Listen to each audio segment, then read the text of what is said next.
அஸ்ஸலாமு அலைக்கும் வரஹ்மத்துல்லாஹி வபரகாத்துஹு.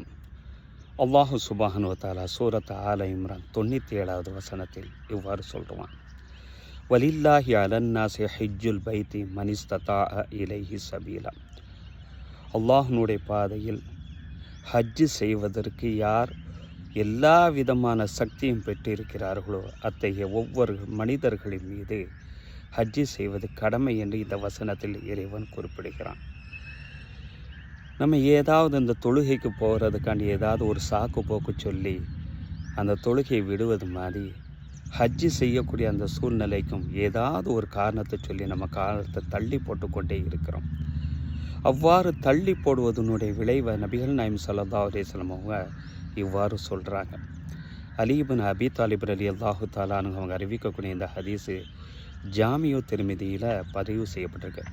மம்மலிக ஜாதன் வ ராஹிலதன், யார் ஹஜ்ஜு செய்வதற்காக வேண்டி அதற்குண்டான உடல் தகுதியையும் பொருளாதார தகுதியையும் கட்டுச்சாதங்களை கட்டக்கூடிய பாக்கியத்தையும் வாகன வசதிகளையும் பெற்று இருந்தும் எவர் ஹஜ்ஜு செய்யவில்லையோ அவர் யூதராகவோ அல்லது நசரானியாகவோ மன்னிப்பதில் எனக்கு எவ்வித ஆட்சேபனையும் இல்லை என்றார்கள் நபிகள் நாயகம் ஸல்லல்லாஹு அலைஹி வஸல்லம் அவர்கள்.